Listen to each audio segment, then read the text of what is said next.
স্টিলের বাটিতে তৈরি করো স্পঞ্জ কেক। বাড়িতে আমাদের ছোট ছোট স্টিলের বাটি সবারই থাকে, আর সেই স্টিলের বাটিতে যে এত সুন্দর ডিম ছাড়া স্পঞ্জ কেক বানানো যায়, যেটা ভিডিওটা দেখে কিন্তু তোমরা অবাক হয়ে যাবে। আর এই ছোট ছোট বাটিতে স্পঞ্জ কেক তৈরি করা খুব সহজ। প্রত্যেকটা কেক একদম পারফেক্ট হবে, তুলোর মতো নরম হবে। কিভাবে ডিম ছাড়া এই স্টিলের বাটিতে একদম পারফেক্ট স্পঞ্জ কেক বানাতে হবে সেটাই ভিডিওতে দেখাবো। তো রেসিপিটার জন্য এখানে আমি নিয়েছি 1 কাপ লিকুইড দুধ। মেজারিং কাপের 1 কাপ নিয়েছি, তোমরা বড় চায়ের কাপ মেপেও নিতে পারো। আর নিয়েছি এখানে দেখো লাল বাতাসা, যেটা গুড়ের বাতাসা। এটা দিয়ে করলে কিন্তু খুব সুন্দর কালার আসে, আলাদা করে কিন্তু কোনো রকম ক্যারামেলও বানাতে হয় না।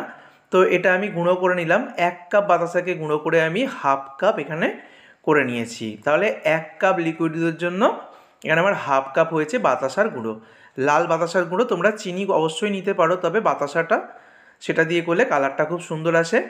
এবার আমি নিয়েছি ওই মেজারিং কাপে 4 ভাগের 1 ভাগ সাদা তেল। উপকরণগুলো অবশ্যই সঠিক পরিমাণে নিতে চেষ্টা করবে, আমি ডেসক্রিপশন বক্সে উপকরণগুলো দিয়ে দেব। খুব ভালো করে আমি সাদা তেল আর বাতাসাটাকে, মানে গুঁড়ো করা বাতাসাটাকে দুধের সাথে মিশিয়ে নিয়েছি। এবারে আমি নিয়েছি এখানে 1 কাপ ময়দা। প্রথমে 1 কাপ দিলাম, পরে আরও হাফ কাপ অ্যাড করব। টোটাল 1.5 কাপ ময়দা আমার লাগবে। তোমরা চাইলে অবশ্যই আটা দিয়েও বানাতে পারো, কারণ ময়দা অনেকেই পছন্দ করে না, ময়দাটা স্বাস্থ্যকরও হয় না, আটাটা কিন্তু স্বাস্থ্যকর হয়। প্রথমে যে 1 কাপ ময়দা দিয়েছিলাম সেটা মিশিয়ে নিয়েছি, পরে আরও হাফ কাপ ময়দা দিয়ে দিচ্ছি। টোটাল 1.5 কাপ ময়দা আমি এখানে দিলাম। তো অবশ্যই বন্ধুরা উপকরণগুলো খেয়াল করবে। আর এখানে যে দুধটা ব্যবহার করেছি সেটা আমার আগে থেকে জাল দিয়ে রাখা লিকুইড দুধ। এটা গরম নিতে হবে এরকম কোনো ব্যাপার নেই। তো আমি একদম হালকা হাত সহ গরম নিয়েছি, ঠান্ডা নিলেও চলবে। আর দেখো মিশ্রণটা আমি দেখিয়ে দিচ্ছি, এরকম করে নিতে হবে। ওপর থেকে ফেললে সুন্দরভাবে মিশে যাচ্ছে, খুব একটা পাতলাও নয় আবার খুব বেশি ঘনও নয়। এবার আমি 1 চামচ ছোটো চামচের বেকিং পাউডার আর 1 চামচের 3 ভাগের 1 ভাগ দিয়ে দিলাম বেকিং সোডা। তারপরে দিয়ে দিচ্ছি 1 চামচ ভ্যানিলা এসেন্স, আর যেহেতু নিরামিষ কেক বা ডিম ছাড়া কেক তাই 1 চামচ ভিনিগার দিয়ে দিলাম। এখানে তোমরা লেবুর রসও দিতে পারবে। তো এই কেকটা ডিম দিয়েও বানানো যায়, আমি ডিম ছাড়া বানিয়ে দেখাচ্ছি, কারণ ডিম দিয়ে কেক অনেকেই পছন্দ করে না। ডিম ছাড়া হলে যারা নিরামিষাশী তারাও খেতে পারবে, সবাই খেতে পারবে। তো খুব ভালো করে মেশানো হয়ে গেছে, ব্যাটারটা রেডি। প্রথমেই বলেছি স্টিলের বাটিতে তৈরি করব, তবে স্টিলের বাটিগুলো একটু মোটা মোটা নিতে চেষ্টা করবে, একদম পাতলা বাটিগুলো নেবে না, অনেক সময় কেটে যেতে পারে গরমে। আর স্টিলের বাটির মধ্যে দেখো আমি তেল ভালো করে ব্রাশ করে নিয়েছি, তারপর একটু ময়দা নিয়ে এবার ময়দাটাকে সব অংশে ছাড়িয়ে নিলাম। তাতে করে কী হবে, কেকটা তৈরি হওয়ার পর খুব সহজে বেরিয়ে আসবে। এবার হাতায় করে আমি ব্যাটারটা ঢেলে দিচ্ছি। বাটির অর্ধেক আমি ব্যাটারটা দেবো, ভর্তি করে কিন্তু দিতে যাবে না, বাটিটার অর্ধেকটা দেবে ব্যাটার, কারণ কেকগুলো ফুলে উঠবে। আর ব্যাটারটা ঢালা হয়ে গেলে তারপরে এরকম বাটিগুলোকে ধরে কিচেন স্ল্যাবের ওপর ঠুকে দেবো, যাতে করে এক্সট্রা বাতাসটা বেরিয়ে যায়।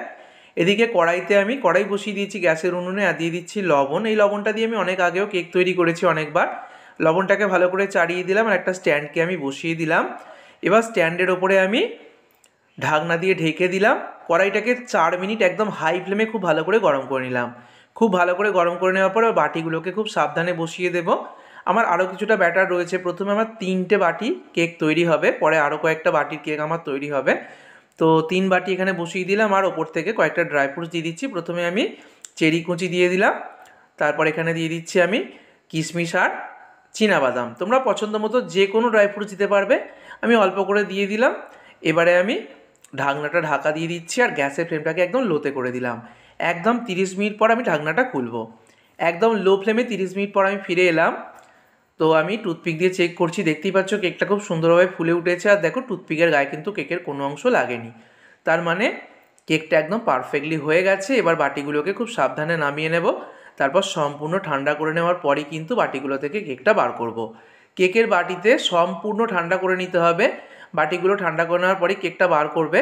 তো দেখো বন্ধুরা কত সুন্দর কালার এসছে, যেহেতু আমি গুড়ের লাল বাতাসা মিশিয়েছিলাম তাই খুব সুন্দর কালার চলে এসছে। একটা ছুরি দিয়ে এরকম গাটাকে একটু আলগা করে নেবে, যাতে কেকটা খুব সহজে বেরিয়ে আসে। তারপর বাটিটাকে প্লেটের ওপর উল্টিয়ে পিছন থেকে টোকা দিলেই কিন্তু কেকটা আপনা আপনি বাটি থেকে ছেড়ে দেবে। একটা বাটি থেকে বার করে আমি দেখিয়ে দিচ্ছি, দেখো বাটিটাও একদম ক্লিন রয়েছে। আর পিছন দিকে দেখো যে আটা লাগিয়ে বা ময়দা লাগিয়েছিলাম সেটা দেখা যাচ্ছে এখানে। আর কত সুন্দর কেকটা হয়েছে দেখো, একদম ছোট্ট ছোট্ট কত সুন্দর স্পঞ্জ কেক তৈরি হয়ে গেছে। বাড়ির ছোটরা তো ভীষণ পছন্দ করবে, বড়রাও। একদম নরম তুলোর মতো, দেখো তুলতুলে একদম নরম কেক, মুখে দিলেই মিলিয়ে যাবে। আর কত সুন্দর জালি তৈরি হয়েছে দেখো। ডিম ছাড়া স্টিলের বাটিতে তৈরি করে নিলাম বাটি কেক। এইভাবে অবশ্যই তোমরা স্পঞ্জ কেক তৈরি করো। ভিডিওটা বন্ধুদের মধ্যে অনেক অনেক শেয়ার করো। ধন্যবাদ।